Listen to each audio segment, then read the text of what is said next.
Mau edit video seperti ini, saksikan tutorialnya.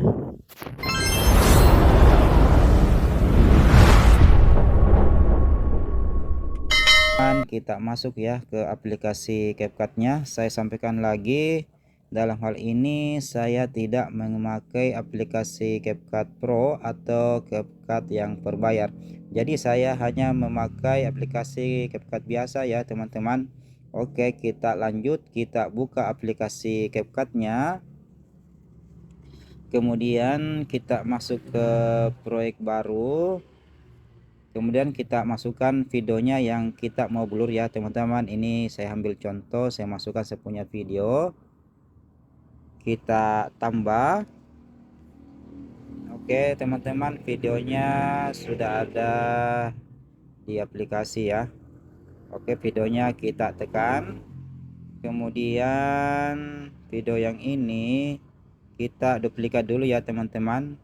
Jadi di sini sudah ada 2 video dengan hasil duplikatnya. Oke, selanjutnya kita pilih efek, kemudian kita pilih efek video, kemudian di kolom sini teman-teman kita tulis blur, karena kita mau memblurkan backgroundnya ya teman-teman. Kita pilih blur yang ini ya. Oke, kita pilih centang.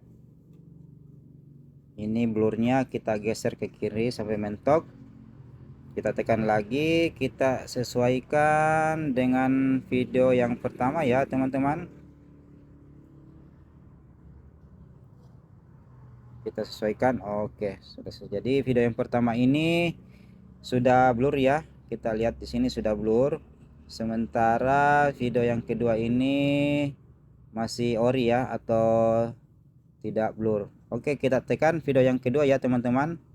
Kita tekan, kemudian kita pilih overlay.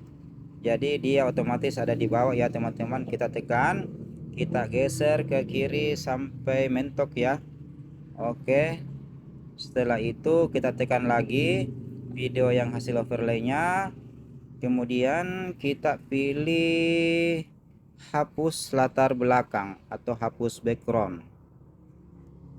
Oke, kita lanjut, kita pilih penghapusan otomatis sampai tanda centang hijau ya teman-teman. Setelah itu, setelah centang hijau, kita pilih yang centang putih ini lagi. Oke, kita coba teman-teman. Bagaimana, sudah berhasil ya teman-teman dengan latar belakangnya blur. Oke, terima kasih teman-teman sudah menonton. Semoga bermanfaat dan jangan lupa kita ekspor.